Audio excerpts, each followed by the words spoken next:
بنایا درمیانی امت، یعنی نہ اس کے اندر یہودیوں والی سختی اور تشدد، نہ عیسائیوں والی جو ہے وہ نرمی اور ڈھیل، بلکہ اعتدال والی امت بنایا۔ لِتَكُونُوا شُهَدَاءَ عَلَى النَّاسِ، تاکہ تم ہو جاؤ گواہ لوگوں پر، وَيَكُونَ الرَّسُولُ عَلَيْكُمْ شَهِيدًا، اور نبی صلی اللہ علیہ وسلم گواہ ہو جائیں تم پر۔ یاد رکھو یہ گواہی ایک تو یہ ہے کہ نبی کریم صلی اللہ علیہ وسلم نے جیسے حجۃ الوداع کے موقع پہ فرمایا الا حل بلغت، کہ اپنے بعد والوں کو یہ دین پہنچانا، یہ فریضہ ادا کرنا دعوت و تبلیغ کا، دین کا۔ نبی علیہ السلام کے بعد صحابہ کرام نے تابعین کو، تابعین نے آگے تبع تابعین کو پہنچایا۔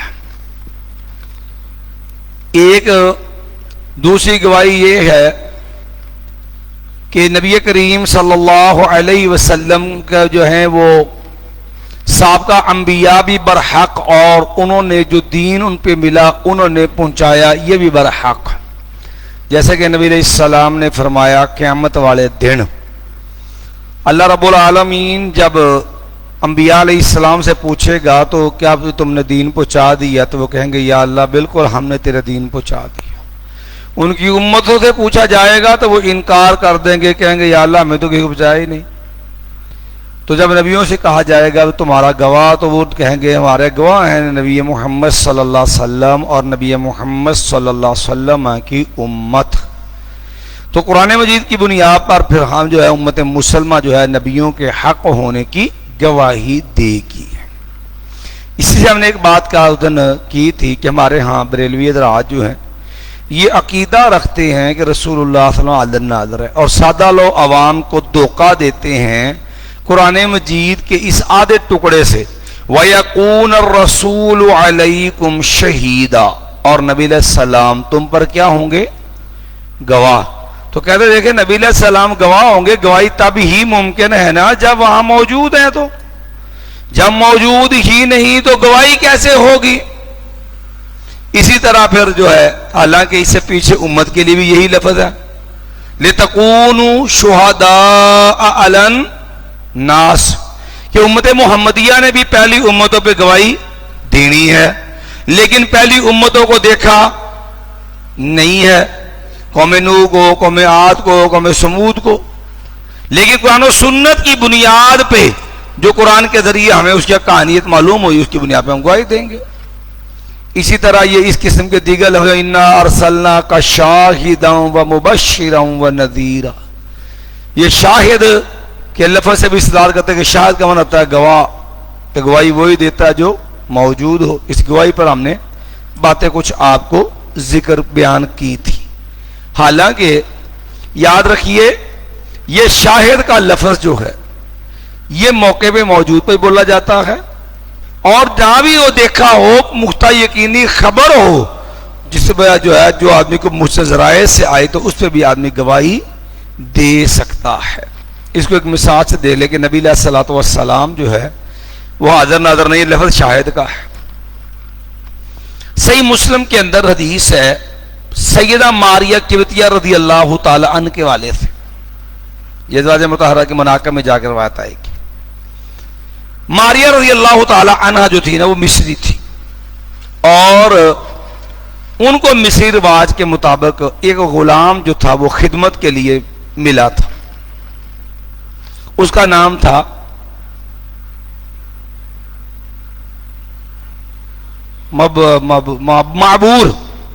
معبور نام تھا اس کا۔ اچھا وہ چونکہ مصری خاندان کے تحت غلام تھا، وہ ماں ماریہ قبطیہ رضی اللہ تعالیٰ عنہ کے گھر میں آتا جاتا تھا۔ اس بنیاد پہ بعض لوگوں نے پراپیگنڈا کیا کہ معاذ اللہ سیدہ ماریہ رضی اللہ تعالیٰ کا معاملہ صحیح نہیں ہے۔ جب یہ بات نبی علیہ السلام تک پہنچی تو نبی علیہ السلام کو بڑا غصہ آیا۔ نبی کریم صلی اللہ علیہ وسلم نے سیدنا علی رضی اللہ عنہ سے فرمایا کہ معبور جو ہے نا اس کو قتل کر دو۔ اب وجہ یہی تھی کہ لوگوں میں یہ پروپیگنڈا تھا کہ معاذ اللہ جو ہے یہ معبور کا ماریا گھر میں آنا جانا ہے اور یہ صحیح نہیں ہے. تو سیدنا علی رضی اللہ عنہ تلوار لے کے نکلے معبور کو تلاش کرتے ہوئے. تو دیکھا معبور جو تھا نا وہ ایک کنویں کی منڈیر پہ بیٹھا ہوا تھا.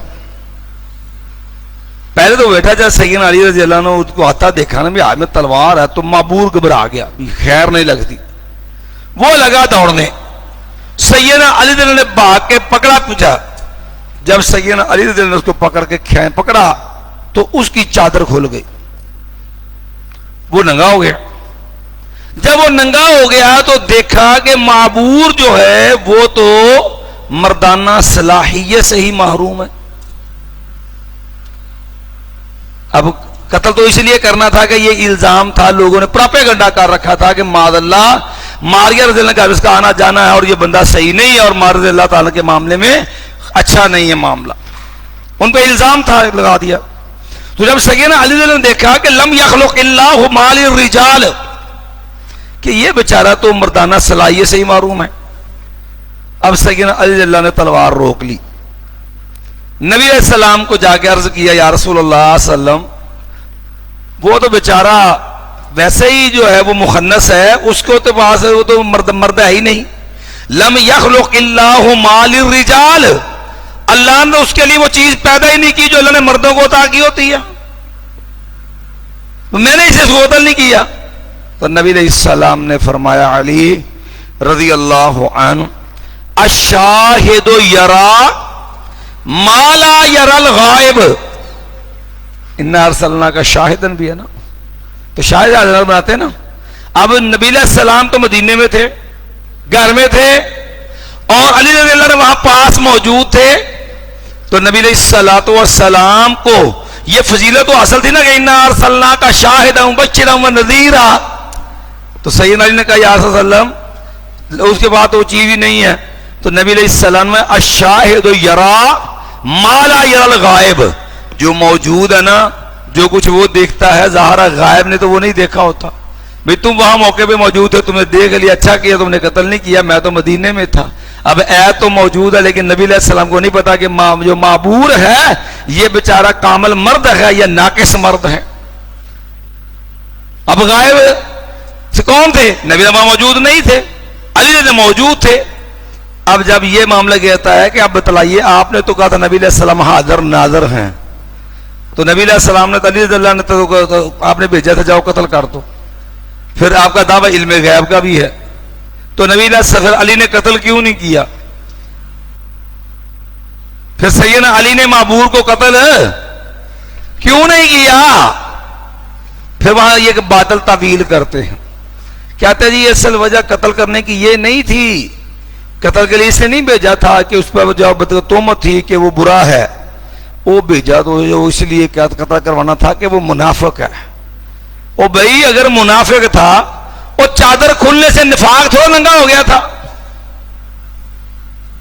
کہ جو علی رضی اللہ تعالیٰ نے دیکھا کہ اس کا تو نفاق ہی ختم ہے تو انہوں نے تلوار روک لی. روکا تلوار تو اس لیے روکی تھی نا کہ وہ بندہ جو ہے جو اس پہ الزام ہے کہ یہ بندہ برا ہے, ماں جی کے گھر میں آتا جاتا ہے, تو یہ بیچارہ تو اس صلاحیت سے محروم ہے.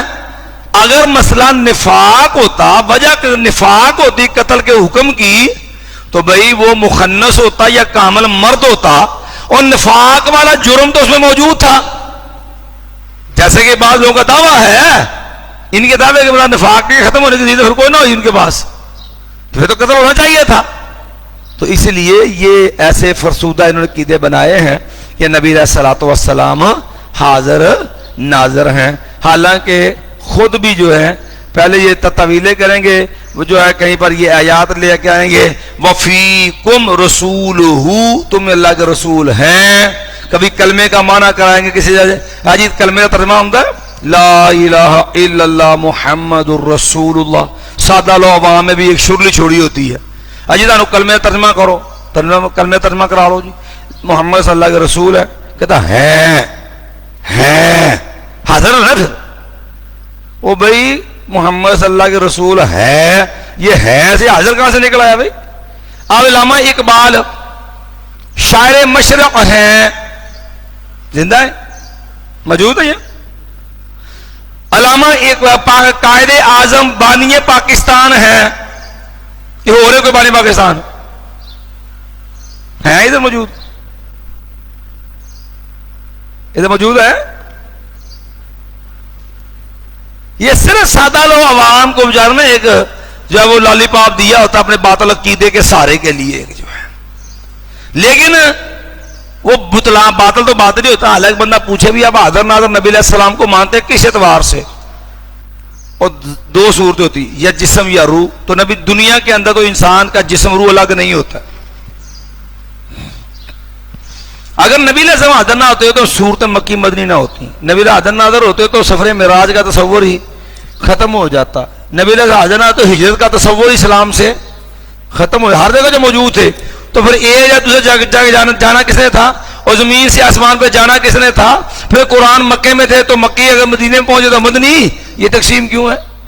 حاضر نہ ہوتے پھر اس کی طویلیں کریں گے. نہیں نہیں، آپ جو ہے وہ حاضر ہیں کہ آپ جو ہے وہ ہر چیز کو اپنی تلی کے اوپر کو چیز سے مشاہدہ کرتے ہیں. اچھا بھی یہ جو آپ نے حاضر کا ایک مخصوص معنی کیا ہے، کیا شاہد کا یہ معنی ہوتا؟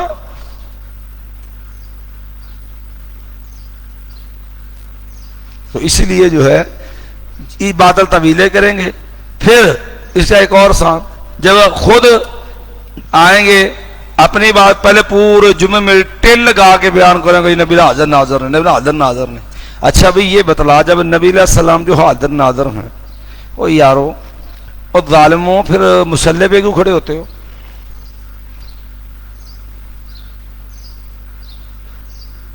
اللہ نے قرآن میں کیا کہا ہے؟ میرے پیغمبر علیہ السلام وَإِذَا كُنْتَ فِيهِمْ فَأَقَمْتَ لَهُمُ الصَّلَاةَ، جب آپ ان میں موجود ہو تو نماز کون پڑھائے؟ نبی علیہ پڑھائے نا. اور یارو سیدنا ابوبکر رضی اللہ نبی علیہ السلام صلح کے لیے گئے تھے، لیٹ ہو گئے. ابوبکر رضی اللہ نبی علیہ السلام آیا تو ابوبکر پیچھے ہٹ گئے. ابوبکر بیمار تھے، پردہ پایا تو نبی نے اشارہ کیا. بعد میں آئے تو ابوبکر رضی اللہ پیچھے ہٹ گئے. ابوبکر اپنی جگہ رہتے، کہنے لگے یا رسول اللہ صلی اللہ ابوبکر کا لائق ہی نہیں ہے کہ نبی کی موجودگی کے اندر مصلی رسول پہ کھڑا ہو جائے. حاضر ناظر جو مصلی پہ کھڑے کیوں ہوتے ہو؟ اب یہاں بھی ایک طویل کرتے ہیں، اور وہ ایسی طویل ہے کہ بندہ صاحب اگر بیٹھ جاتا ہے وہ کیسا امتی ہوگا، اور جس بدبخت کی اپنے نبی کے پیچھے نماز ہی نہیں ہوتی.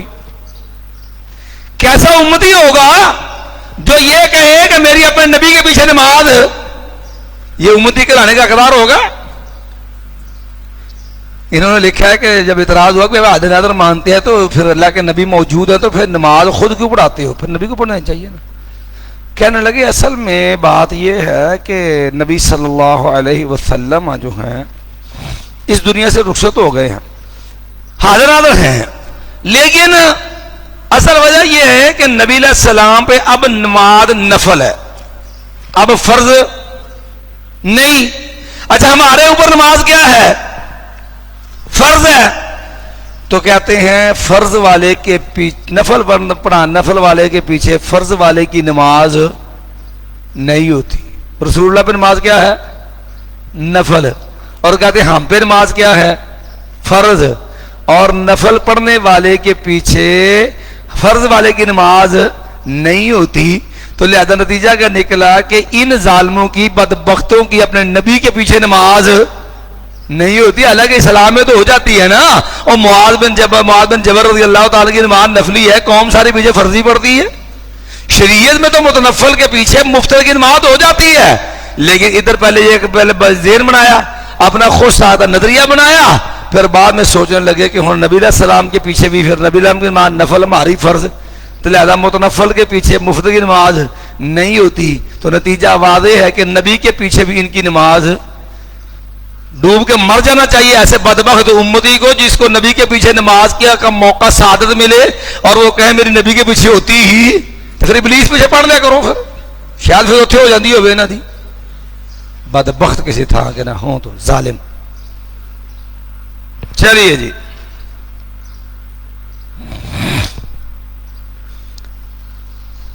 پھر زور لگا کے پہلے طویلیں بھی کر لیں عقیدے کے لیے، لیکن جب آئیں گے نا عقیدت میں پھر عقیدہ ختم ہو جانا.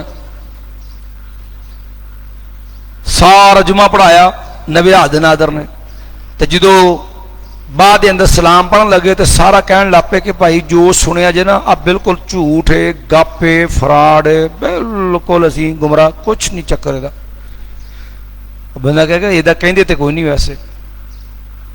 دیکھو بعد سلام پڑھتے ہیں سلام رضا، کون توجہ نا، سلام رضا پڑھتے ہیں تو کی پڑھتے ہیں؟ کہتے ہم یہاں پر پڑھیں وہ مدینے سنیں، ہم یہاں پر پڑھیں وہ مدینے سنیں، اس اعلیٰ سماعت پہ لاکھوں سلام۔ کوئی سارا جمعہ تو چبڑوں لایا جے کہ اللہ نبی دے حاضر ناظر رہے، ہوں نال ہی مکر گئے ہوں کہ ہم یہاں پر پڑھیں وہ، کہنا چاہیے تھا ہم یہاں پر پڑھیں اب ہر جگہ پہ سنیں، لیکن وہ کہتے ہیں کہ ہم یہاں پر پڑھیں وہ مدینے سنیں، معلوم ہے اتنے کوئی نہیں گئے حاضر ناظر کرنا نہ ہوئے۔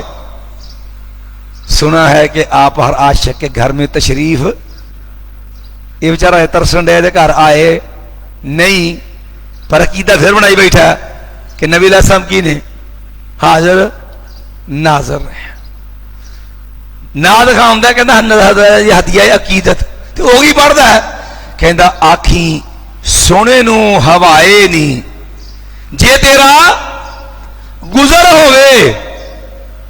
وہ چبڑا جی تو اللہ دے نبی علیہ السلام جو اتنے موجود نے تو پھر ہوا کے پیلا گاجیاں کرنا متوجہ ہے۔ ایک ادھر تو عقیدہ ہے کہ نبی علیہ السلام ہر جگہ حاضر ہو، تو اپیلیں کس کیا کر رہا ہے؟ باپ پاس موجود ہو، باپ پاس موجود ہو تو بندہ جڑا ہے وہ گوانڈیاں نو واجاں دے کے کہے کہ میرے ابا جی نو کہنا کہ فلاں کام کر دیو، تو پیو منہ تو چپیڑ نہیں کٹ مار گئے جو چبل دے کہ چبلا میں تیرے کول کھڑا میرے نہ گل نہیں ہو کرنے گوانڈیاں نو پیلا کری ہم نے۔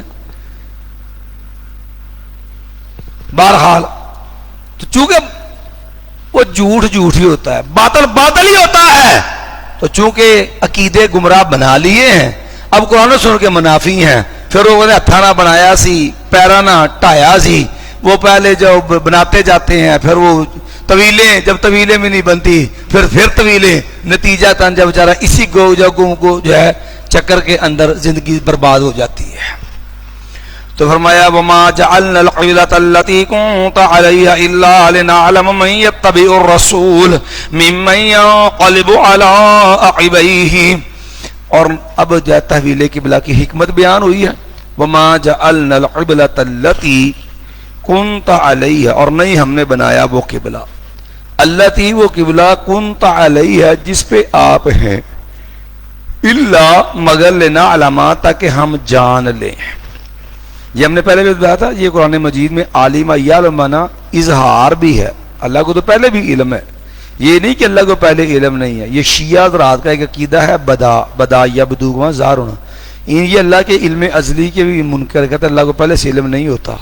ماد اللہ جب کوئی چیز رونما ہو جاتی ہے، وقوع پذیر ہوتی ہے، پھر ماد اللہ کو پتہ چلتا ہے۔ وہ ایسی آیات سے عوام کو دھوکہ دیتے لے نہ علامہ تاکہ ہم جان لیں، کہتے دیکھو نا پہلے پتہ نہیں تھا، حالانکہ یہاں لنا علامہ بمانا لنظہرہ تاکہ ہم اس کو ظاہر کر دیں، لوگوں کو بھی پتہ چل جائے کہ یہ کیا ہے، اللہ کو تو پہلے سے علم ہوتا ہے۔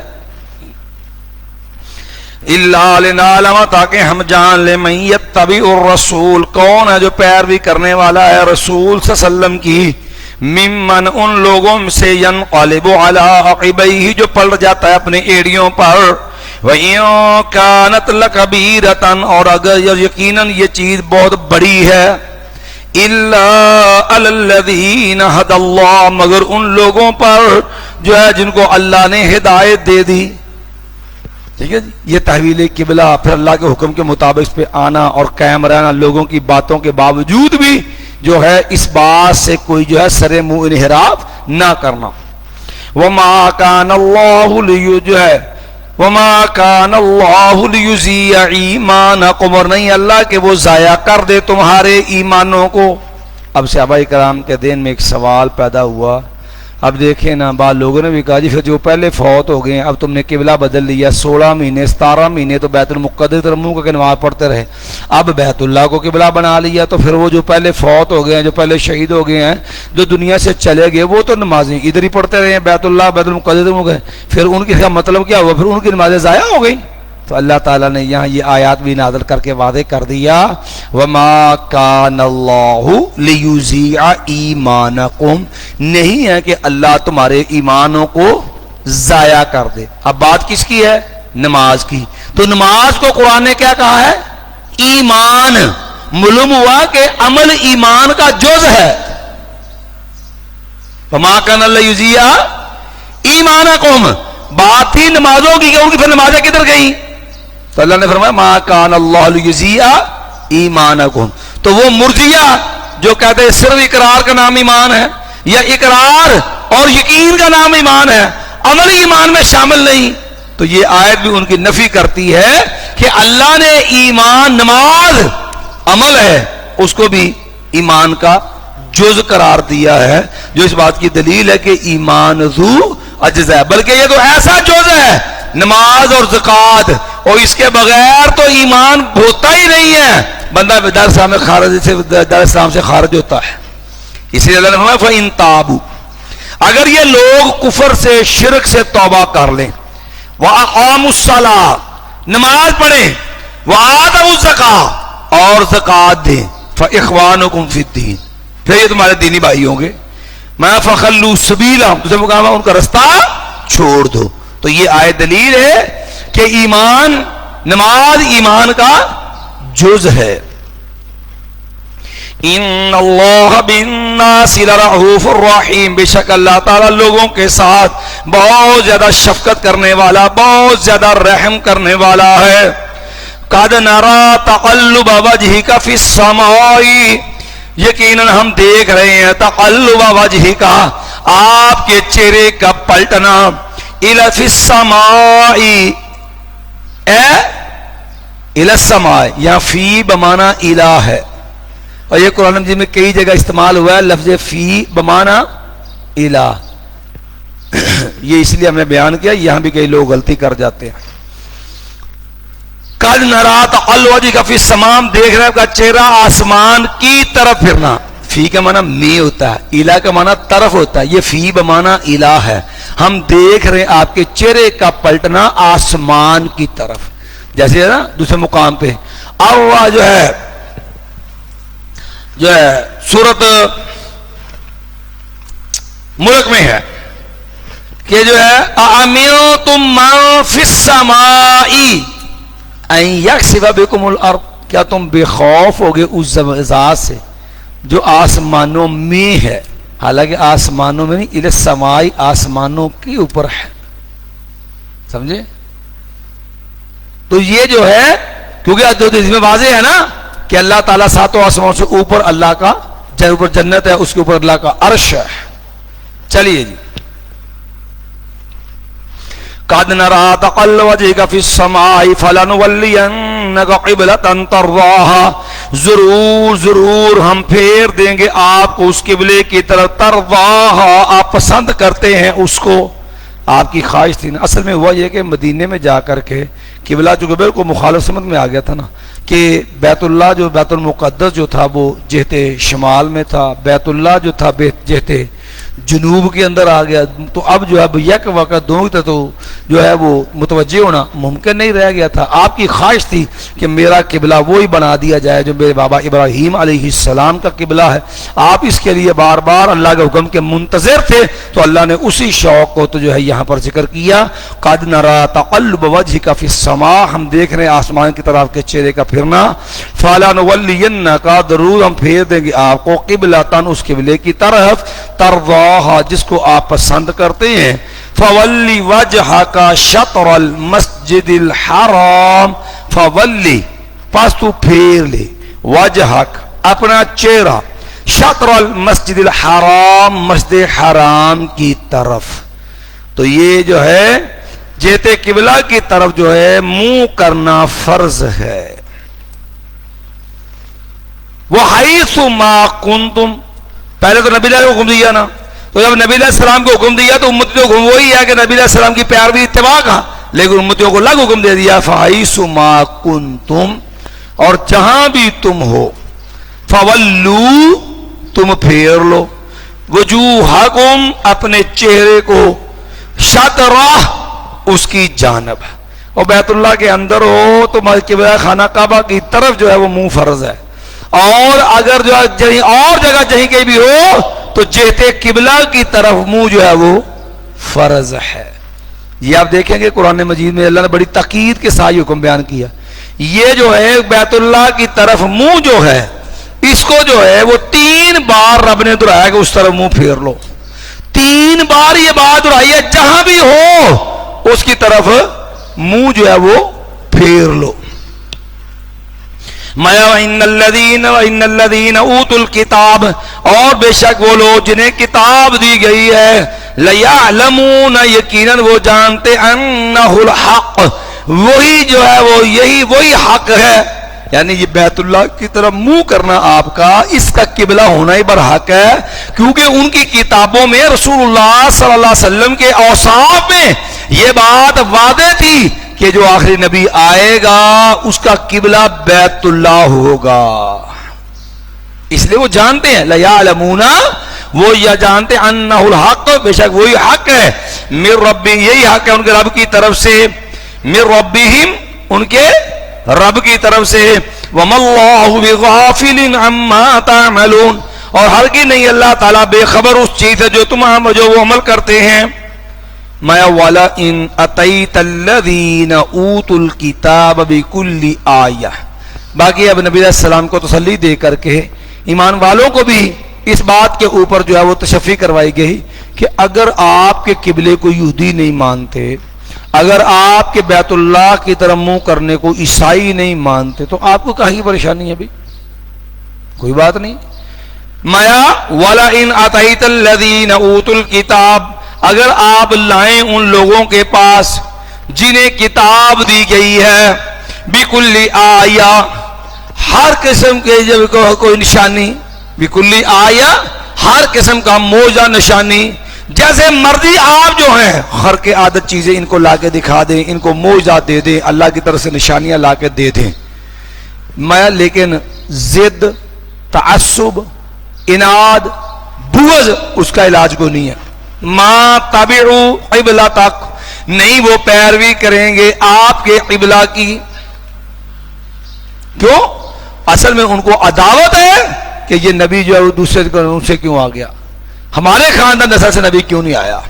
مَا وَمَا أَنْتَ بِتَابِعٍ قِبْلَتَهُمْ، اور نہیں ہے آپ بھی پیروی کرنے والے ان کے قبلہ کی۔ تو فرمایا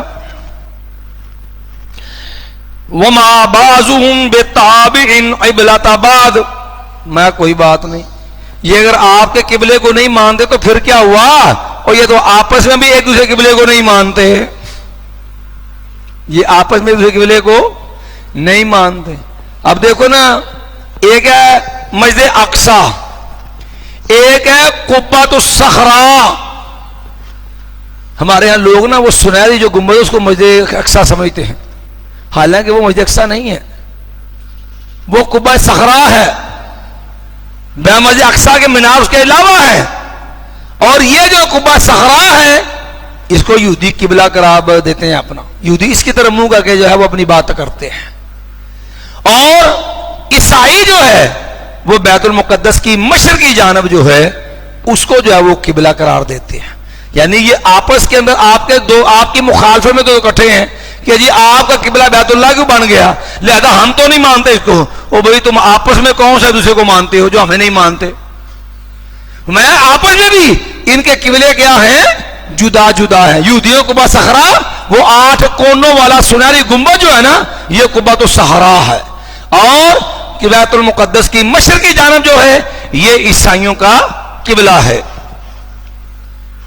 وَلَئِنِ اتَّبَعْتَ أَهْوَاءَهُمْ، اور اگر آپ پیروی کریں گے ان کی خواہشات کی، مِن بَعْدِ مَا جَاءَكَ مِنَ الْعِلْمِ، بعد اس کے کہ آپ کے پاس علم آ گیا، یہ دین آ گیا، رب کا پیغام آ گیا، تو انک اذا لمن الظالمین، تو یقیناً آپ اس وقت جب وہ ظالموں میں سے ہوں گے۔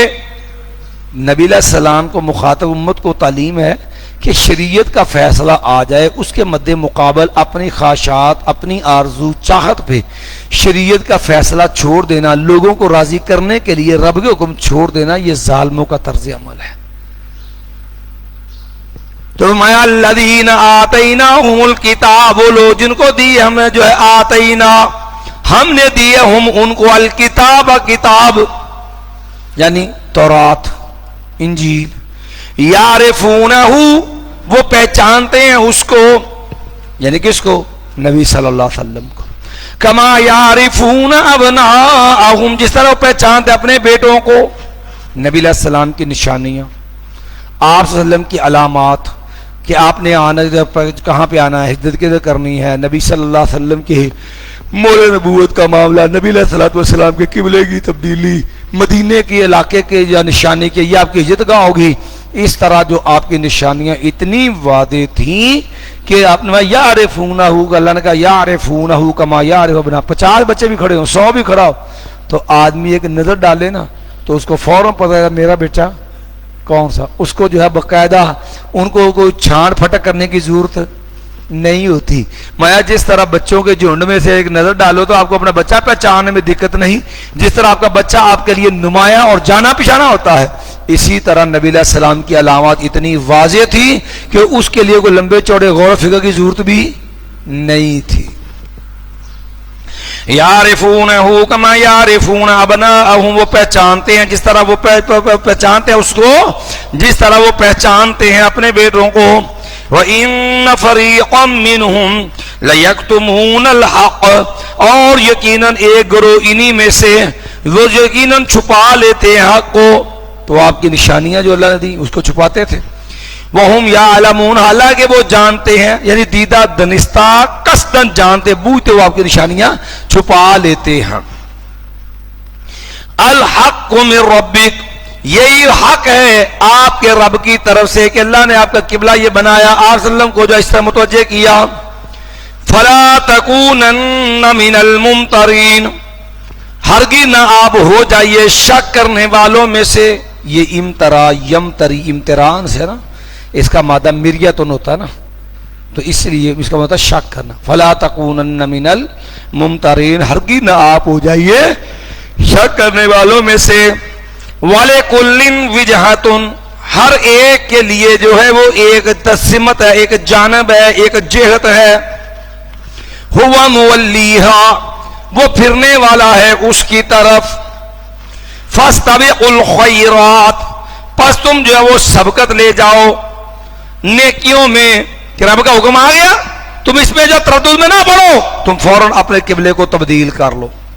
اسی لیے نبی علیہ الصلوۃ والسلام کا قبلہ جب تبدیل کیا گیا تو نماز عصر کا وقت تھا، جس کے اندر رسول اللہ صلی اللہ علیہ وسلم کا قبلہ بدلا، جو ہے آپ نے بیت اللہ سے، بیت المقدس سے بیت اللہ طرف کی نماز پڑھی۔ دو واقعات ہیں، بنو عمر بن عوف کا، عوف بن مالک بن عوف کا، عمر بن عوف کا بستی تھی، اور دوسری تھی جو ہے وہ قباء والے۔ تو دو واقعے نا، ایک بنو عوف بن مالک والوں کے پاس سے ہوئے، بنو عمر بن عوف والوں کے پاس سے گزرا آدمی، تو لوگ نماز پڑھ رہے تھے، نماز عصر کا وقت تھا، تو اس نے کہا کہ میں نے اللہ کے نبی صلی اللہ علیہ وسلم کو دیکھا، قد وجہ الی الکعبہ، رسول اللہ صلی اللہ علیہ وسلم کو قبلہ کی طرف پھیر دیا گیا۔ تو انہوں نے بھی نماز کے اندر ہی اپنا قبلہ تبدیل کر لیا۔ اور دوسری چیز میں ہے کہ بندہ مسجد والوں کے پاس صبح کی نماز کے وقت گزرا، یاد رکھیے یہ دو الگ الگ واقعات ہیں۔ جو صبح کے پاس گزرے ہیں نا، وہ آدمی تھا جو قباء والوں کے پاس سے گزرا ہے، کہ قباء والوں کو بھی اطلاع نہیں پہنچی تھی کہ نبی صلی اللہ علیہ وسلم کا قبلہ تبدیل کر دیا گیا ہے، وہ ابھی بیت المقدس کی طرف منہ کر نماز پڑھ رہے تھے۔ ان کے پاس جب آدمی گزرا تو اس نے کہا اللہ کے نبی صلی اللہ علیہ وسلم جو ہے آپ کا قبلہ تبدیل کر دیا گیا۔ تو انہوں نے بھی، قباء والے بھی نماز کے اندر ہی انہوں نے اپنے جو ہے وہ قبلے کو، جہت کو جو ہے وہ پھیر لیا، اور وہ بیت اللہ کی طرف جو ہے وہ انہوں نے منہ کر کے نماز پڑھنا شروع کر دی تھی۔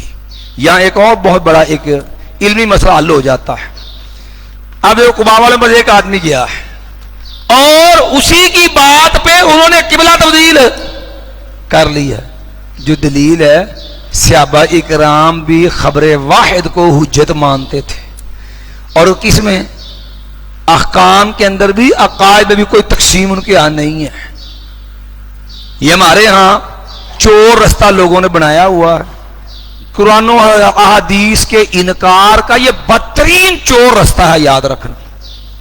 کیا ایک وقت تھا جتنے بھی گمراہ بیتی لوگ ہوتے تھے نا, انہیں اپنے باطل مذہب کو ثابت کرنے کے لیے جھوٹی حدیثیں بنانی پڑتی تھی. رافضی ہو گئے, خارجی ہو گئے, اسی طرح دیگر گمراہ فرقے, انہیں اپنے اپنے مذہب اپنے اپنے باطل نظریات کے دفاع کے لیے نا جھوٹی حدیثیں کرنی پڑتی. لیکن محدثین اس کو چھان پھٹک کر کے اس کا جھوٹ نمایاں کر دیتے. ان کا بطلان کیا ہوتا, واضح ہو جاتا. پھر جب آیا نا دور بنو عباس کا, اور پھر فلسفے کی کتابوں کے عربی میں ترجمے ہو گئے, تو پھر ایک فتنہ اٹھا عقل پرستی کا. یہ اعتزال اور جہمیت پیدا ہوئی. پھر کہنے لگے کہ یہ اصطلاح تو فلسفیوں سے لے لی متواتر کی, لیکن جی متواتر جو ہے علم یقین کا فائدہ دیتی ہے, وہ جو ہے وہ علم نظری کا فائدہ دیتی ہے.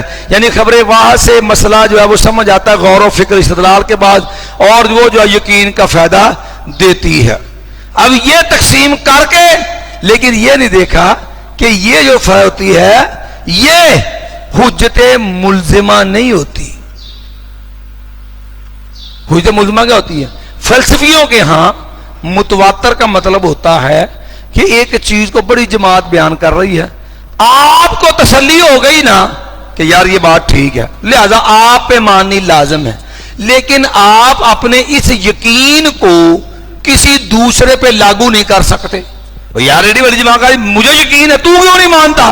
اور بھائی فلسفیوں کے ہاں بھی متواتر جو ہوتی ہے وہ جو یقین کا فائدہ دیتی ہے, وہ اس فرد کو ہے جس کو یقین حاصل ہو جائے, اس کا یقین کسی اور کے اوپر جو ہے وہ ماننا لازم نہیں ہوتا. اس کو اصطلاح میں کہتے ہیں, اس کو کہتے ہیں کہ یہ اس کی ذات کی حد تک اس کے لیے دلیل حجت ہوتی ہے. یہ وہ حجت نہیں جسے حجت ملزمہ کہتے ہیں کہ جس کو وہ دوسرے پہ مسلط کرے, دوسرے کو پابند کرے, بھئی تو بھی مان.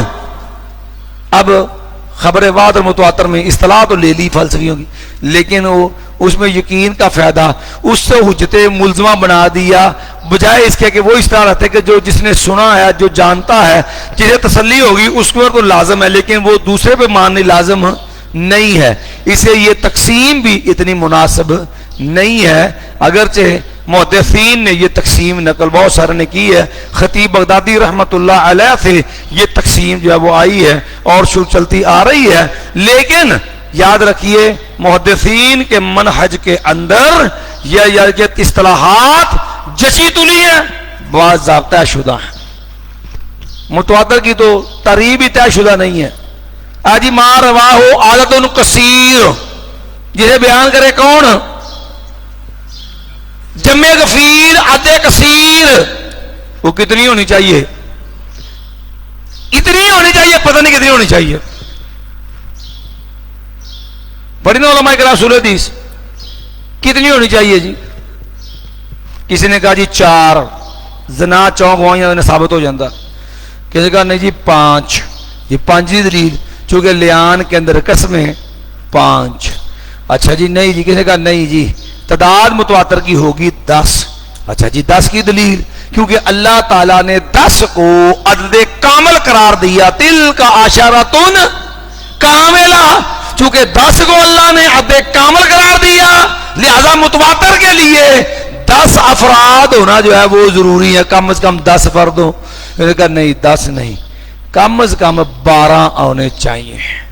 ٹھیک ہے جی, اللہ نے جو قرآن کے قبائل 12 تھے جی, کسی کا نہیں جی تعداد جو وہ 70 ہونی چاہیے, کیونکہ 70 کا عدد بھی شریعت کے اندر بڑا اہمیت کا عمل ہے.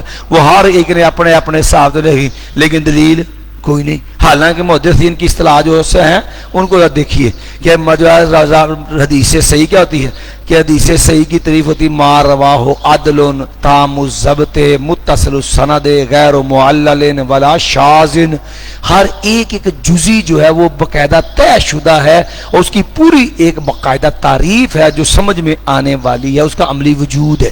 مگر عادل ہو، مطلب عاد کا مطلب ہے خلاف مروت کاموں سے بچنے والا، تام الضبط اس کا حافظہ پختہ ہونا چاہیے، ضبط اس کا لکھا ہوا تو وہ محفوظ ہو، سنا ہوا تو وہ محفوظ ہو، ایک ایک چیز تو بڑی لکھی ہے۔ اس لیے یہ جو اصطلاحات یہ اتنی معقول نہیں، یہ چور رستہ ہے اہل بدعت کے لیے۔ اسی لیے دیوبندی بریلوی ہمارے جتنے ہیں اب جو ہے ان کے وہ جہمیت، ان کا اعتزال، اب اس کے لیے اللہ کی صفات کے انکار، جب بات ہے او جی عقیدے میں خبر واحد حجت نہیں، بھئی کیوں نہیں؟ قرآن تو ہے خبر واحد، جبریل کیلے لے کے آیا، رسول اللہ سے وہ کیلے جو امت کو دیا، تو اس لیے یہ جو خبر واحد کی بنیاد پہ عقیدہ، یہ عقیدے میں حجت نہیں ہے، کیوں نہیں ہے بھئی؟ صریح حدیثوں کا انکار کا چور رستہ، پہلے کو جھوٹی حدیثیں بنانی پڑتی تھی، جب یہ فتنہ آ گیا تو پھر جو ہے ابھی نہیں جی خبر واحد جو حجت نہیں ہے، اب ان کو حدیثوں جھوٹی کرنے کی ضرورت بھی نہیں، آپ تو مسئلہ بیان کریں اور یہ بات آپ کی ٹھیک ہے، حدیث ہے لیکن خبر واحد ہے، خبر واحد سے عقیدہ ثابت نہیں ہوتا، بھئی کیوں نہیں ثابت ہوتا؟ اس لیے محدثین نے باب باندھے ہیں جی خبر واحد، یہ کتاب الاحاد، خبر واحد کی حجیت کا بیان، امام بخاری رحمۃ اللہ علیہ باب باندھا، دیگر محدثین نے بھی اس پہ جو ہے یہ چیزیں ثابت کی کہ یہ اسلام کی تقسیم نہیں ہے کہ ایک آدمی کی خبر سکھا ہو تب بھی معتبر ہے۔ نبی علیہ السلام نے ایک بندے کی خبر پہ روزہ چھوڑ دیا تھا۔ چلیے جی، اللہ اکبر۔ تو قبا والوں کے پاس وہ پیغام پہنچا تو قبا والوں نے قبلہ کب تبدیل کیا؟ صبح کی نماز کے اندر۔ نبی قبلہ کب تبدیل ہوا تھا؟ نماز عصر کے اندر۔ چلیے جی، فاستبقوا الخیرات، تم سبقت لے جاؤ، ایک دوسرے سے آگے نکل جاؤ، الخیرات نیکیوں کے اندر، اینما تکونوا جہاں بھی تم ہوگے، یأتی بکم اللہ لے آئے گا تم کو اللہ تعالی، جمیعاً سب کے سب کو، ان اللہ علی کل شیء قدیر، بے شک اللہ تعالی ہر چیز پر بہت زیادہ قدرت رکھنے والا ہے۔ ومن حیث خرجت، جہاں سے بھی آپ نکلیں، پیچھے تھا حیث ما کنتم، جہاں بھی تم ہو، اور یہاں پر آ گیا ومن حیث خرجت، یہ اسی طویل قبلہ کی تاکید ہو رہی نا بار بار، ومن حیث خرجت، جہاں سے بھی آپ نکلیں، فولی وجہک، آپ پھیر لیجیے اپنا چہرہ، شطر المسجد الحرام، مسجد حرام کی طرف، پھر تاکید وحیث ما کنتم، اور جہاں بھی تم ہو، فولوا وجوہکم شطرہ، تم پھیر لو اپنے چہروں کو اس کی طرف۔ بار بار اللہ نے تین دفعہ یہ بات دہرائی ہے، کیوں کہا؟ مَا لِأَلَّا يَكُونَ لِلنَّاسِ عَلَيْكُمْ حُجَّةٌ، تاکہ نہ ہو جائے لوگوں کے لیے تم پر جو ہے وہ حجت، تاکہ لوگ یہ نہ کہیں۔ اب اگر آپ نے بار بار کیوں کہا او بھائی بیت اللہ قبلہ بناؤ، جہاں بھی ہو، جہاں سے نکلو، جس جگہ موجود ہو، منہ کدھر کرنا ہے؟ لوگوں کے لیے دلیل نہ تمہارے خلاف بنے۔ اگر تم نہیں نہ کرو گے تو یہودی اعتراض کریں گے، وہ کہیں گے دیکھو جس آخری نبی نے آنا ہے نا ہماری کتابوں کے مطابق اس کا قبلہ تو بیت اللہ ہے، اگر آپ سچے نبی تو پھر بیت المقدس کی طرف کیوں؟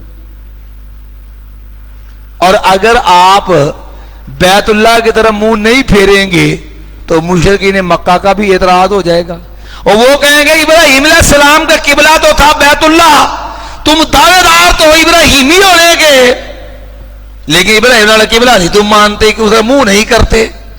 تو فرمایا لوگوں جہاں سے بھی نکلو، جہاں بھی ہو، اپنا منہ کس طرف کرنا ہے؟ بیت اللہ کی طرف۔ کیوں؟ لِأَلَّا يَكُونَ لِلنَّاسِ عَلَيْكُمْ حُجَّةٌ، تاکہ نہ ہو جائے لوگوں کے لیے تمہارے خلاف کوئی دلیل۔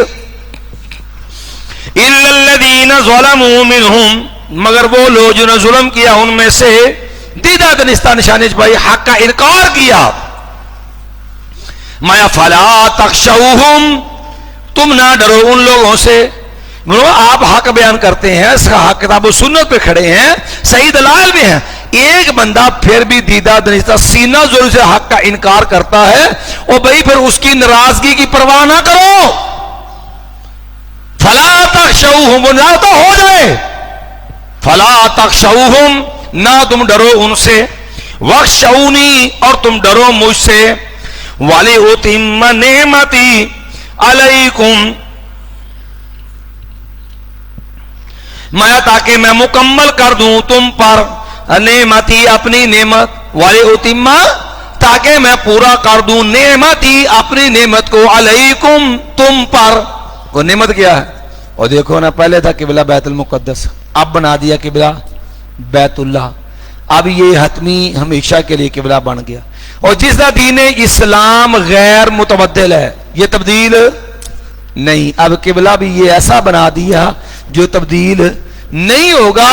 جس طرح دین کامل اور مستقل، اسی طرح قبلہ بھی جو ہے ہمیشہ کے لیے یہ بیت اللہ کامل اور مستقل. جس طرح دین میں کوئی تبدیلی نہیں، قبلے میں بھی کوئی تبدیلی نہیں ہے. میں وَلِأُتِمَّ نِعْمَتِي عَلَيْكُمْ، تاکہ میں پورا کر دوں اپنے انعام کو تم پر، وَلَعَلَّكُمْ تَشْكُرُونَ، اور تاکہ تم شکر گزار بن جاؤ. ٹھیک ہے. كَمَا أَرْسَلْنَا فِيكُمْ رَسُولًا مِّنْكُمْ، اور جیسے جو ہے وہ قبلہ تمہیں عطا کیا، جس طرح تمہیں بہترین امت بنایا، کما، اسی طرح، یا جس طرح ابراہیم علیہ جو ہے، جس طرح تمہیں جو ہے وہ ابراہیم علیہ السلام والا قبلہ دے دیا، تمہیں بہترین امت بنایا. فرمایا اسی طرح ارسلنا فیکم، ہم نے اسی طرح دعائے ابراہیم کو بھی جو ہے وہ پورا کیا. اسی طرح جو ہے ارسلنا، ہم نے بھیجا، فیکم، تم میں، رسولا منکم، تمہیں میں سے ایک رسول، رسولا منکم. یہ بھی دلیل ہے کہ نبی علیہ السلام جن سے بشر میں سے، تو اس سے بات ہے نا. یہ یاد رکھنا. ایک اور بات بھی آپ جا لاگ پڑھیں گے، کتاب العقائد ہے مفتی احمد یار نعیمی کی، یہ کتابیں دیکھیں گے نا، یہ بھی کہتے ہیں عقیدے کے بیان میں، ہم بھی کہتے ہیں کہ نبی صلی اللہ علیہ وسلم انسان ہے اور انسانوں میں سے، یعنی جن سے بشر میں سے ہیں. تو جب عقیدہ یہ ہے تو پھر بعد میں جو ہے یہ جو باطل طویلیں کرتے ہو، اس کی کیا ضرورت ہے خام خواہ. تو یہ رسولن موصوف ہے اور منکم اس کی صفت ہے. اچھا، جب تک جو ہے نا ان لوگوں کے سر میں ڈانگ نہیں نہ پڑی، یہ اپنے عقیدے پہ نہیں آئے. یہ بشریت کا عقیدہ کہ رسول اللہ صلی اللہ علیہ وسلم انسان ہے، بشر ہے.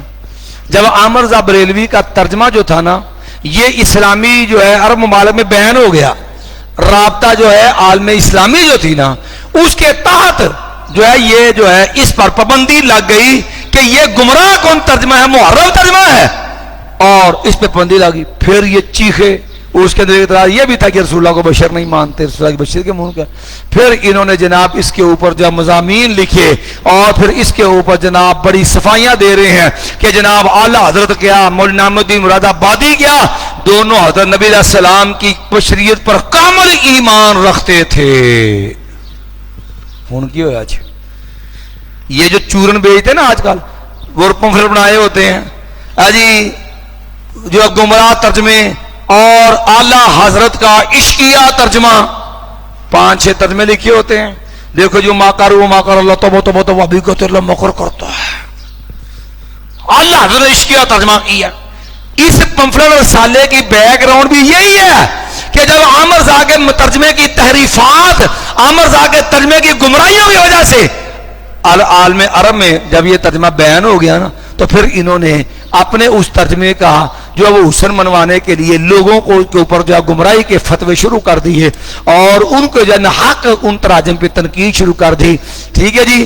چونکہ کہتا نا جڑی اکھوں پینگی ہوئے نا، انہوں ہر شے ٹیڑھی نظر آتی ہے. وہ ٹیرا ہی ہوئے تو وہ ویندا اکھاں دا رخ ادھر ہوندا تے ویندا ادھر ہوندا.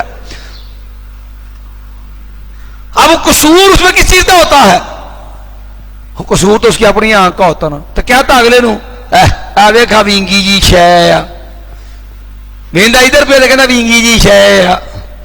وہ شے وینگی نہیں ہے, وہ وینگیا کیا ہے؟ اس کی آنکھ ہے خود گمراہ.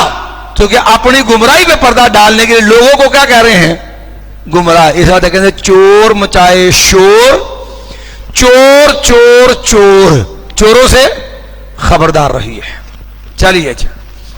کما ارسلنا فیکم رسولا فی منکم, اسی طرح ہم نے بھیجا ایک رسول تم میں سے ایک رسول, یتلو علیکم آیاتنا, وہ تلاوت کرتا ہے تم پر ہماری آیات, وَيُزَكِّيكُمْ, اور وہ تربیت کرتا ہے تمہاری, تزکیہ نفس کرتا ہے تمہارا, وَيُعَلِّمُكُمُ الْكِتَابَ وَالْحِكْمَةَ, اور وہ سکھاتا ہے تم کو قرآن اور سنت, وَيُعَلِّمُكُمْ مَا لَمْ تَكُونُوا تَعْلَمُونَ, اور وہ سکھاتا ہے تم کو وہ چیزیں جو نہیں تم جانتے, جو بھی تمہارے علم میں نہیں وہ تمہیں کون سکھاتا ہے؟ نبی. وہ دین شریعت کے احکام معاملات جو ہے, جو انسانی عقل اور انسانی ادراک اور شعور سے معلوم نہیں کیے جا سکتے. دنیا کیسے بنی, کب بنی, جناب آسرا جو ہے قیامت کب آئے گی, کیسے آئے گی, قیامت کے حالات کیا ہوں گے, جنت کا معاملہ کیسا ہوگا, جہنم کا معاملہ کیا ہوگا, ٹھیک ہے جی, فرشتے کیا ہوتے ہیں, یہ چیزیں ما لم تکونوا تعلمون, اور تمہارا علم, تمہاری عقل, تمہارا شعور, تمہاری حس, جس چیز کا ادراک نہیں وہ نبی تمہیں سکھاتا ہے. وَيُعَلِّمُكُم مَا لَمْ تَكُونُوا تَعْلَمُونَ. اب یہاں پر ایک اور بات سمجھ لیجیے, بڑے پرفیکٹ لفظ ہیں. قرآن کے دوسرے مقام پہ ہے نا کہ اللہ نے نبی علیہ السلام سے فرمایا وَعَلَّمَكَ مَا لَمْ تَكُنْ تَعْلَمْ وَكَانَ فَضْلُ اللَّهِ عَلَيْكَ عَظِيمًا. کیوں جو قرآن کرام, حفاظ کرام, ایسے ہی قرآن کی آیت. وَعَلَّمَكَ, اور اس اللہ نے سکھلا دیا آپ کو, مَا لَمْ تَكُنْ تَعْلَمْ, جو تو نہیں جانتا.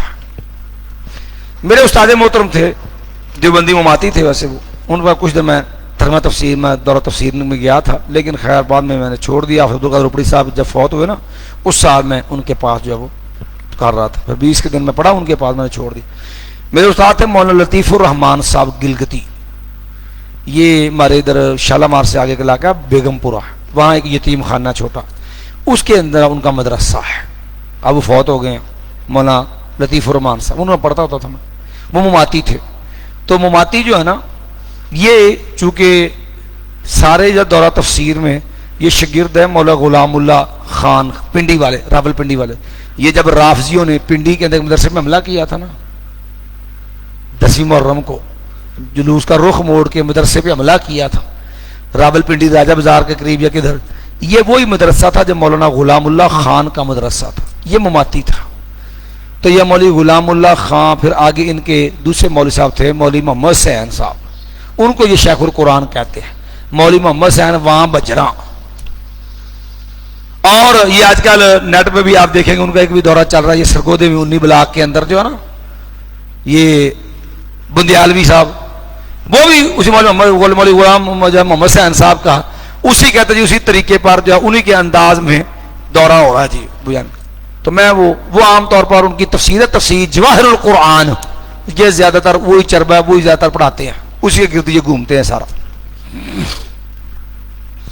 میں بھی پڑھ رہا تھا, یہ وہ آیت آ گئی تو استاد محترم نے ایک واقعہ سنایا. کہنے لگے ہمارے استاد جو تھے نا مولانا محمد حسین صاحب شیخ القرآن, بریلوی ایک مولوی سے مناظرہ ہو گیا, مناظرہ تھا علم غیب پہ.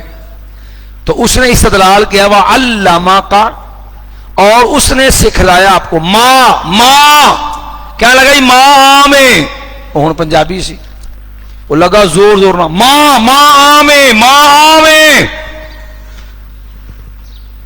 تو اگر وہ کہنے لگے جی وہ مولوی محمد سائنس صاحب دیوبندی جیسے انہیں جواب تھا، کہنے لگا حضرت ماں لائی جے، تاڑی ماں عام ہوئے گی، ساڑی ماں عام کوئی نہیں جے، تیری ماں عام ہوئے گی، ساڑی ماں تے عام کوئی نہیں جے۔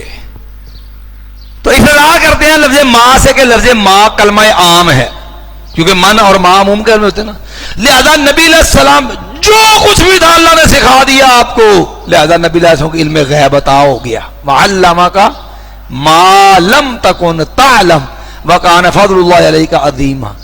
اور بھئی اگر ماں کے اس ادرا سے مَا لَمْ تَكُنْ تَعْلَمْ سے نبی علیہ السلام عالم الغیب ہو گئے، آپ کو ما کان ما یکون کا علم ہو گیا، تو نبی علیہ السلام نے مَا لَمْ تَكُونُوا تَعْلَمُونَ جو تھا وہ مجھ کو سکھا دیا۔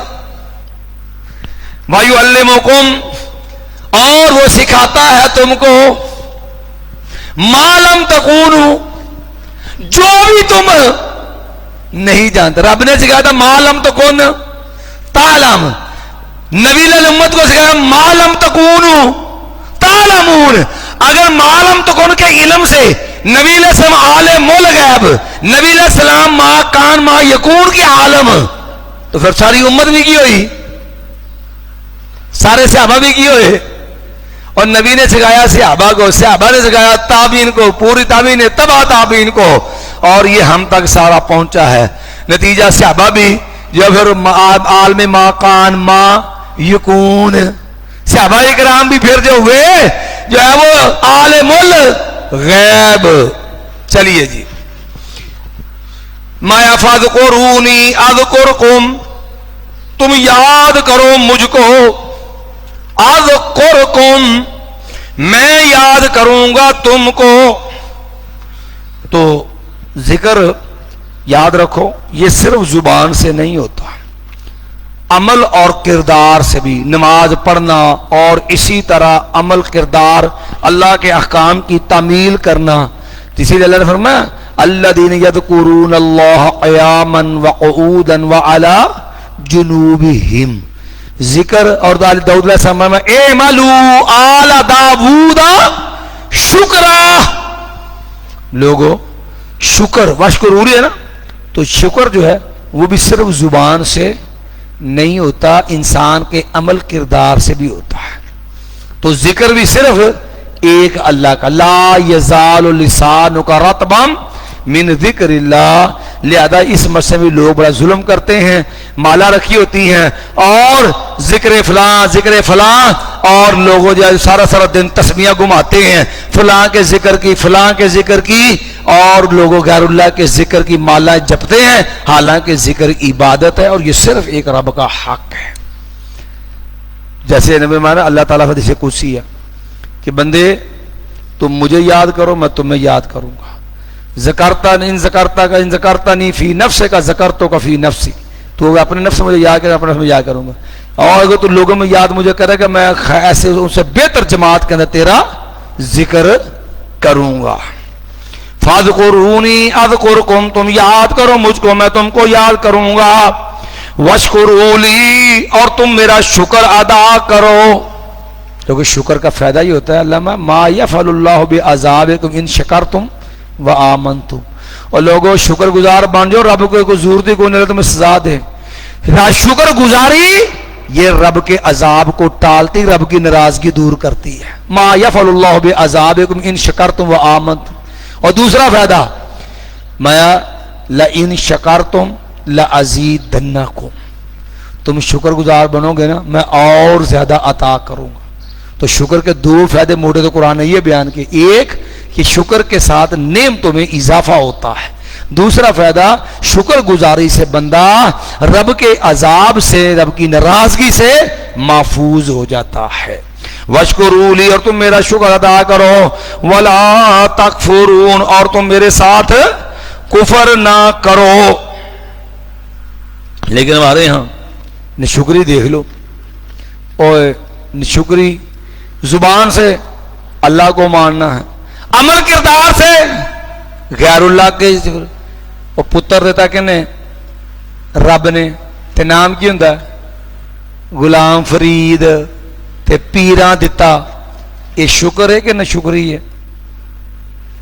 رب نے سود حرام کیتا ہے، ٹھیک ہے جی. تے جان دے بوجھ دے سود کھائی جانا.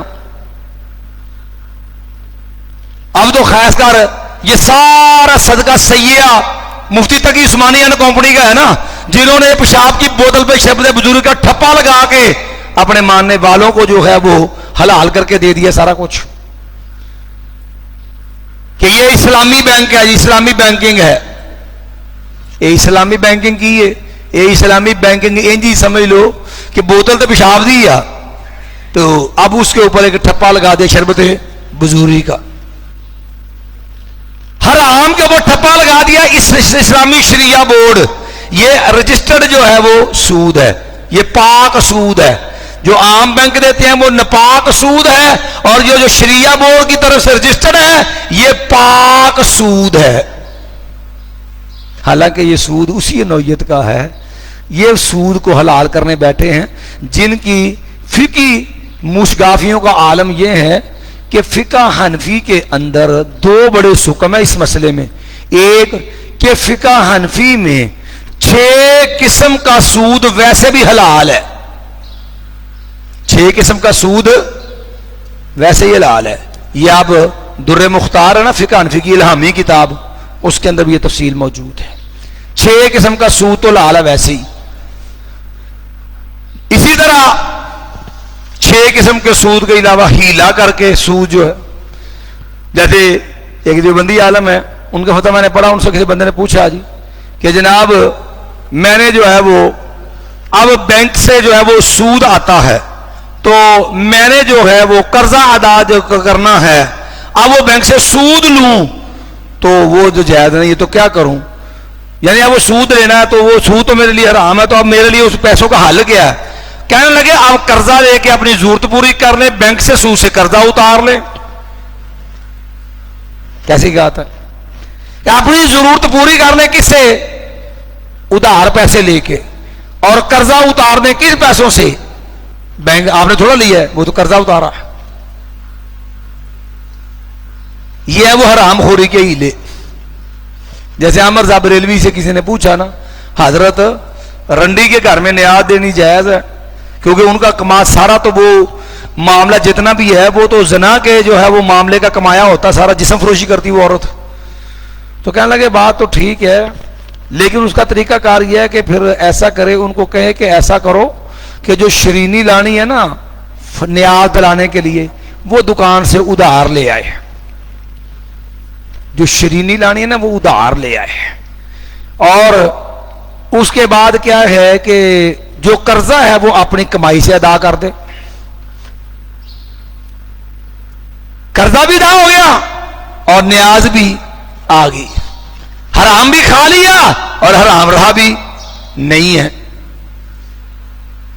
یہ اس قسم کی ہیلے بازیوں سے فقہ حنفی بری پڑی ہے. کبھی استاد محترم جو ہے حافظ عبدالسلام بٹوی حافظہ اللہ تعالیٰ، ان کی کتاب مل جائے نا آپ کو، قانون الہی اور قانون حنفی، چوری کے مسئلے میں قانون الہی اور قانون حنفی، کمال کتاب ہے استاد محترم کی، کمال قسم کا. اللہ برکت دے استاد محترم پہ، اللہ رحمت نازل فرمائے، کمال قسم کی. ایسے ایسے ہیلے ہیں بندہ سر پکڑ کے بیٹھ جاتا ہے. مثال کے طور پر بندے نے دکان توڑی نا، اس نے سامان چرانے کے لیے نکال کے باہر رکھ دیا، دوسرا آیا اس نے وہ اٹھا کے لے گیا، کہتے دونوں پہ حد نہیں ہے. انہوں نے کہا وہ کیوں بھائی؟ وہ تو چوگا اجڑ گیا بیچارہ تھا، اس کی دکان کا اجاڑا ہو گیا، حد کیوں نہیں؟ کہتا دیکھو جس نے نکالا تھا وہ لے کے نہیں گیا، جس نے جو لے کے گیا ہے وہ تو روڈ سے اٹھا کے لے گیا، اس نے دکان سے تو نکالا ہی نہیں ہے. تو کیا ہے؟ وَلَا تَكْفُرُونَ، رب نے کہا شکر کرو، شکری نہیں کرنی. اب جانتے بوجھتے ہیلوں سے حرام کو حلال کر لیا، سود کھاتے ہیں اور کھا کے حرام جو ہے پھر اس کو جو ہے اللہ کا فضل قرار دیتے ہیں. اسی طرح یہ کل ساتا چالیہ جو ہے یہ دین اپنے نام پہ بنا کر کے نام نبی اہل سنت ہونے کا، اور کام جو ہے وہ باپ دادے کے شریک اور رسم رواج والے، یہ شکری اور کفر کے انداز ہے. یا ایھا الذین آمنوا استعینوا بالصبر والصلاۃ ان اللہ مع الصابرین، اے ایمان والو تم مدد طلب کرو جو ہے صبر کے ذریعے اور نماز کے ذریعے، بے شک اللہ تعالیٰ صبر کرنے والوں کے ساتھ ہے۔ اس پہ بات ہم نے پہلے بھی کی تھی کہ یہ غیر اللہ سے مدد مانگنے پہ نا یہ بریلوی کے اصطلاح کرتے ہیں، دیکھو جی یہ والدیس کہتے ہیں غیر اللہ سے مدد مانگنی جائز نہیں ہے، اللہ نے تو خود کہا صبر سے مدد مانگو اور نماز سے مدد مانگو۔ اب صبر اللہ تو نہیں ہے نا، اب نماز اللہ تو نہیں ہے نا، یہ دونوں غیر اللہ ہے نا، تو لہذا بھابھیوں کو قرآن بھی نہیں آتا۔ اس کو کہتے ہیں اندھے کو اندھیرے میں دور کی سوجی۔ پہلے بدبختوں کو ترجمہ نہیں آتا، اوپر سے باطل استدلال کر رہے ہیں۔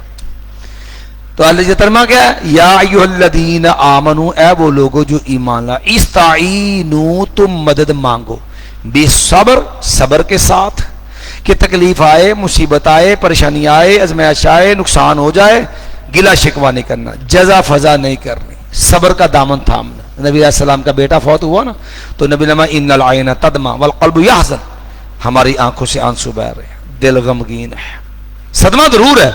وَلَا نَقُولُ إِلَّا مَا يَرْضَى رَبُّنَا، ہم اپنی زبان سے کوئی ایسی بات نہیں کہیں گے جو ہمارے رب کو پسند نہ۔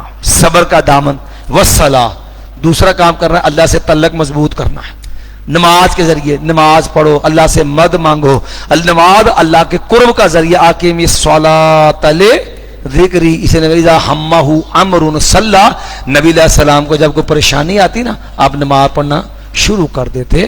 تو یہ دو ذرائع ہیں جن کے ذریعے اللہ سے مدد کا طریقہ سکھایا گیا، ایک برداشت، صبر، حوصلہ، دوسرا اللہ کے ساتھ تعلق کی مضبوطی۔ یا ایھا الذین آمنوا استعینوا بالصبر والصلاۃ، اے ایمان والو تم مدد مانگو اللہ سے صبر کے ساتھ اور نماز کے ذریعے۔ وَإِنَّ اللَّهَ مَعَ الصَّابِرِينَ، اللہ تعالیٰ صبر کرنے والوں کے ساتھ ہے۔ تو یہ معیت ہے، اللہ کی معیت، اللہ ساتھ ہے، کیسے ہے؟ جیسے اللہ کی شان کے لائق ہے۔ کئی اس کا معنی کرتے ہیں مدد ساتھ ہونے سے مراد ہے کہ اللہ کو تمہاری مدد کرے گا، بھئی اللہ کی مدد برحق ہے، لیکن مدد کا معنی معیت نہیں ہے، معیت اللہ کی صفت ہے۔ اللہ کیسے ساتھ ہے؟ جیسے اس کی شان کے لائق ہے۔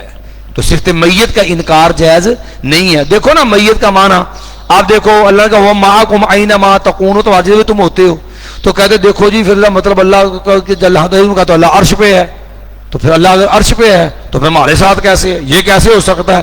یاد رکھو یہ بھی قرآن ہے، اور مخلوق میں معیت کا مفہوم ایک نہیں ہوتا۔ دیکھو ایک معیت ہوتی ہے کہ بندہ کہتا ہے میں تیرے نال ہوں یار ٹینشن نہ لے، ایک معیت کا مطلب ہوتا ہے کہ ہم آپ کے ساتھ کھڑے ہیں، ساتھ کھڑا ہوتا ہے، ٹھیک ہے؟ مخلوق میں سے ہی اس چاند مخلوق ہے کہ نہیں، سورج مخلوق ہے کہ نہیں، آپ جدھر کو جاتے ہیں چاند بھی وہ آسمانوں میں بھی ہے لیکن تمہارے ساتھ بھی ہے، اور چاند جیسی مخلوق ہو گئے آسمانوں پہ ہو کر کے، اور تم جدھر بھی جاؤ تمہارے ساتھ ہے، یہ تو مخلوق ہے۔ یہ بھی ایک بلندی والی جگہ پہ جدا ہو کے دور ہو کے بھی بندے کے ساتھ ہو سکتا ہے، اور رب کی ذات تو بے مثل بے مثال ہے، تو اس کے لیے بندے کے ساتھ ہونا کیسے مشکل ہے جی، لیکن اس کی کیفیت کیا ہے؟ لیس کمثلہ شیء، رب کی مثل کوئی نہیں ہے، اس لیے اللہ کی معیت برحق ہے۔ کیسے ہے؟ جیسے اللہ کی شان کے لائق ہے، اس لیے صرف معیت اس کا انکار جائز نہیں ہے۔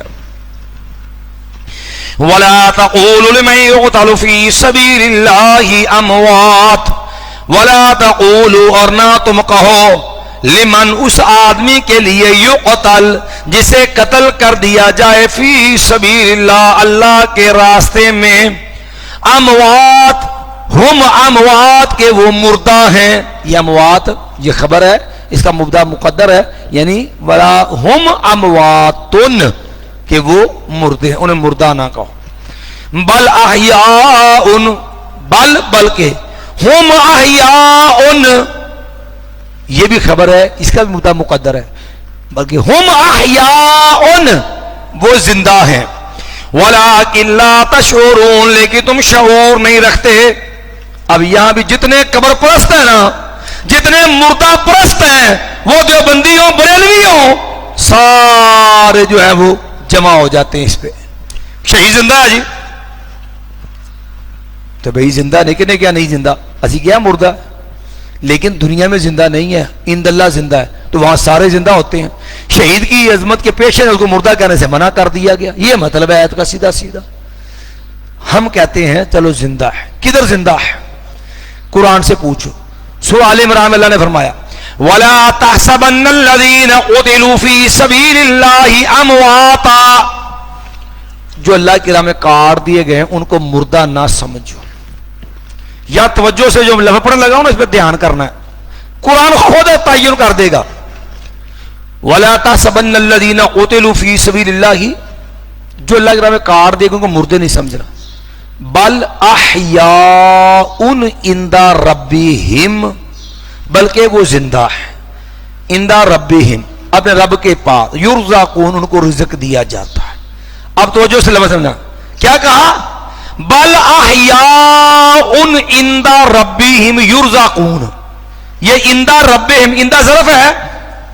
علماء کرام، طلبہ اعظام توجہ سے، اور عند ظرف ہے.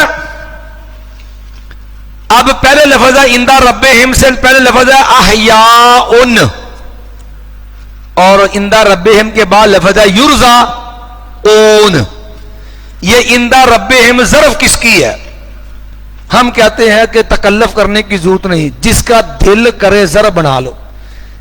اس کو ضرب بناؤ احیاء کی، تب ترجمہ کر کے دیکھ لو.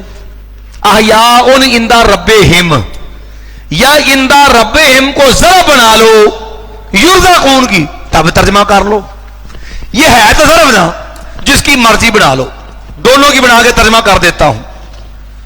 یہ احیاء ولکن لا تشعرون، یہ مفہوم سمجھ آ جائے گا آپ کو.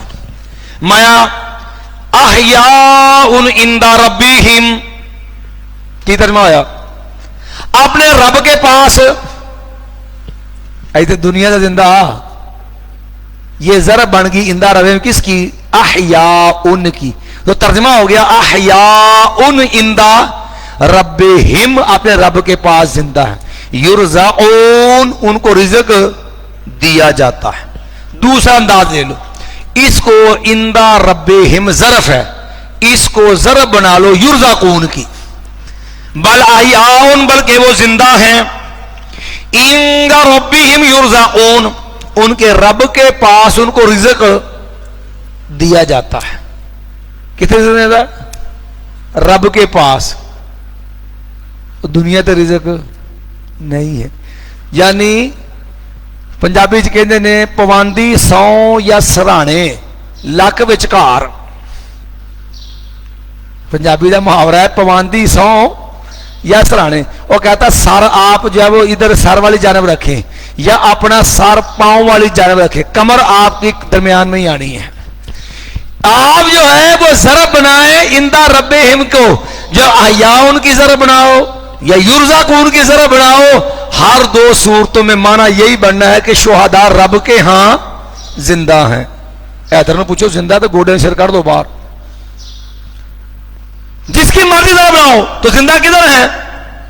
رب کے ہاں، اور دنیا میں زندہ نہیں ہے. اور اگر دنیا میں زندہ ہوتے تو بتاؤ شہید کا جنازہ ہوتا؟ ہمارے ہاں تو یہ مسئلہ بھی تنظیمی اختلاف کا مان گیا نا کہ بھیڑ چڑھ گیا. شہید کا نماز جنازہ جائز نہیں جی، شہید کا جنازہ جائز نہیں. وہ بندہ پوچھا لاما سان لئی شہید کا جنازہ پڑھا جگہ بنا کہ نہیں پڑھیا؟ وہ تو جائز سی. اور شریعت کو شریعت رکھا کرو. اپنے ذاتی تنظیمی اختلافات کی بنا پر شرعی حقائق کا انکار ظلم ہے. وہ جماعت الدعوہ نے شہداء جنازہ پڑھنا شروع کرتا، سارے دوجے بھائی اللہ دے بندے ناراض ہو گئے، وہ گئے شہید جنازہ ہی کوئی نہیں ہے جی. وہ بندے ہو خدا دیو، علامہ شہید علامہ سال شہید کا جنازہ نہیں پڑھا تم نے؟ اس وقت جائز تھا. چلو ہم کہتے ہیں یہ بھی چھوڑ دو. نبی صلی اللہ علیہ وسلم جو ہے وہ شہداء احد کا جنازہ پڑھنے گئے. صلی اللہ علیہ احد صلاۃ علی المیت، صحیح بخاری میں نبی علیہ السلام نے شہداء پہ جنازہ پڑھا جو میت کا جنازہ پڑھا جاتا ہے. نبی امام بخاری باب الصلاۃ علی الشہید، شہید نماز جنازہ بیان. ہاں شہید عطا کہ شہید فی المعرکہ، یا میدان مقتل چ شہید ہوئے رسول اللہ جنازہ پڑھے. سمجھے؟ رسول اللہ صلی اللہ علیہ وسلم کے پاس بندہ آیا نا، کہنا یا رسول اللہ کلمہ پڑھا کہ یا رسول اللہ میں تو مسلمان ہوں لعن ارمی ہا ہونا میرے ایتھے تیر لگے اس جگہ پہ اللہ کے راہ میں کٹ جاؤں. میدان مقتل میں گیا رب نے فتح دے دی مال غنیمت ہے آپ نے اس کو مال دیا ابھی تیرا حصہ نسائی میں دی صحیح ہے. تو جب مال دیا نے وہ کہنے لگا جی یا رسول اللہ میں اس کے لیے مسلمان نہیں ہوا میں تو ہوں لعن ارمی ہا ہونا مجھے رب کے رستے میں یہاں پہ تیر لگے یہ میری جان دی ہوئی اسی کی ہے حق تو یہ حق ادا نہ ہو رب کے راہ میں کٹ جاؤں. پھر اگلا کوئی جہادی لشکر تیار ہو چلا گیا اور اس کے اسی جگہ پہ تیر لگا جہاں اس نے اشارہ کیا تھا وہ شہید ہو گیا. نبی صلی اللہ علیہ وسلم نے وہیں اس کی نماز جنازہ پڑھی ہے شہید فی المعرکہ کی. تو بارش شہید کا بھی جنازہ تو جو زندہ اس کا جنازہ نہیں ہوتا کیوں کہتے چار رکعت نماز جنازہ فرض کفایا سنا واسطے اللہ تعالی دے درود واسطے نبی صلی اللہ علیہ وسلم دے تے دعا واسطے سوچ کے بولیا جی عقیدے دا بیڑا گرک ہو جانا جی تے ہن قوم مردہ کہ دعا واسطے اس حاضر میت پھر مطلب زندہ نہیں ہے کیونکہ جب مردہ ہوئے وہ زندہ نہیں ہوندا اموات غیر احیاء جب مردہ ہوئے زندہ تو پھر عقیدہ بیڑا گرک ہو گیا بھی یہ مردے نے جنازہ پڑھ دے آیا کیا سی ہوں جی نیت بدل دیں جی تے نیت کرنے آ تے عقیدہ بگڑتا ہے اگر عقیدہ بچاؤنے ہے تو نیت جاندی ہے نیت گئی تے عمل برباد ہوں نیت کی کریے چار تکبیر نماز جنازہ فرض کفایا انہاں بزرگاں دے جنازے ہوئے کہ نہیں ہوئے گی دعا واسطے حاضر یا پھر نیت بدل لو کہ نہیں انہاں دی نیت بڑی فرق سی کی سی چار تکبیر نماز جنازہ فرض کفایا ثنا واسطے اللہ تعالیٰ دے درود واسطے نبی علیہ السلام دے تے دعا واسطے گھیس وٹ کے پے دے جا جان بوجھ اکھا میٹی بیٹھا ہے تو زندہ ہے پر انہیں اکھا بٹیاں نے کیوں جی مردہ کیا تو عقیدہ خراب ہوتا ہے نا. تو جی شہید جو زندہ ہوئے وہ یارو اس کی بیوہ عدت کیوں گزارتی ہے وہ زندہ دی بیوی عدت نہیں گزارتی. شہید جو زندہ ہو اس کے بچے یتیم کیوں کہلاتے ہیں اس کا ورثہ تقسیم کیوں ہوتا ہے اور بندہ زندہ ہو گئے اس کے نکاح میں جو عورتوں قرآن کی نساء والمحصنات من النساء الا ما ملکت ایمانکم 5واں پارہ پہلی ہے جو عورتیں جو ہیں شادی شدہ زندگی خامد کے نکاح میں ان سے بھی تمہارا نکاح حرام ہے. خامد جب تک فوت نہیں ہو جاتا یہ جب تک طلاق نہیں دے دیتا. شہید جو زندہ ہوئے بیوی نے نکاح جائز ہے اگر دنیاوی زندگی میں زندہ ہوئے پھر اس کی بیوی سے نکاح بھی جائز اور نہیں ہونا چاہیے. اب جعفر طیار رضی اللہ تعالیٰ شہید ہو گئے حسین علی کے بھائی اور ان کی بھابی تھی اسماء بنت امیس رضی اللہ عنہا. سیدہ اسماء سے نکاح کیا سیدنا ابوبکر صدیق رضی اللہ تعالی عنہ نے. سیدہ اسماء بنت امیس سے اللہ نے بیٹا دیا سیدنا ابوبکر کو محمد جن کا نام محمد بن ابی بکر رضی اللہ عنہ. اور پھر سیدنا ابوبکر صدیق جب فوت ہوئے 2.25 سال بعد نبی علیہ السلام کے بعد ماں اسماء رضی اللہ تعالی عنہ بیوہ ہو گئی. عدت گزری تو اسماء بنت امیس رضی اللہ تعالی عنہ سے نکاح کیا سیدنا علی رضی اللہ تعالی عنہ نے. اور ابو محمد ابوبکر چھوٹا بچہ تھا بھی اور وہ ان کی تربیت کی سیدنا علی رضی اللہ تعالی عنہ نے. شہید جو زندہ ہوئے تو اس کی بیوی سے نکاح کہاں سے جائز ہو گیا. پھر آل رسول بھی نکاح کر رہے ہیں صحابہ بھی نکاح کر رہے ہیں.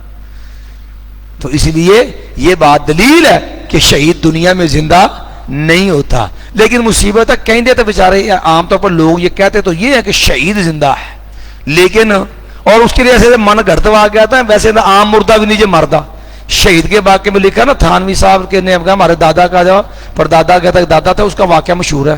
یہ اشرف السوانے ہے نا اس کے لکھا ہوا کہتے ہیں ہمارے دادا جی شہید ہو گئے تھے تو کہنے لگے ایک رات نا مٹھائی کا ڈبہ لے کے نا ہماری دادی اماں یا نانی اماں جی اس کے پاس آ گئے رات یہ شہید ہویا جی سمجھے. یہ ہوں پتہ نہیں لالے والے کو گیا کہ رفیق سویٹ کو گیا وہ مٹھائی کا ڈبہ ایک لے کے نا رات اماں جی کے پاس آ گئے. انہیں کہا کھا لو. انہیں کیا وہ پریشان ہوگی کہ ایک ادھر آ گئے. انہیں کہا بھی اگر صبح بچوں کو لوگ مٹھائی کھاتے دیکھیں گے تو وہ کیا کہیں گے. وہ ڈر گئی. انہیں کہا کسی کو بتانا نہ کہ میں آیا تھا ہر روز آیا کروں گا.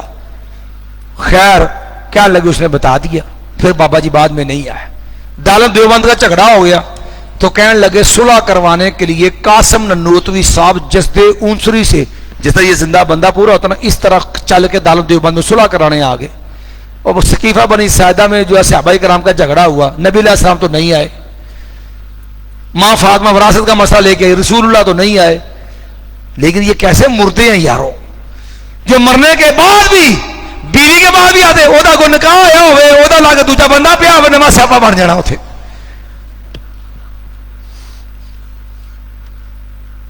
اسے بات ہے کسی نے کہا نا جے مردے تیرے مردے نہیں وہ بچ قبراں دے گلدے تے سڑدے نہیں، پھر گھر وچ ہی رکھا لیا کرو، شیشے وچ سجا لیا کرو تے ویلے کے ویلے بلا لیا کرو. ایڈا تکلف کہدا کر دیو پھر. سبحان بحمدک اشہد ان لا الہ الا انت استغفرک و اتوب الیک.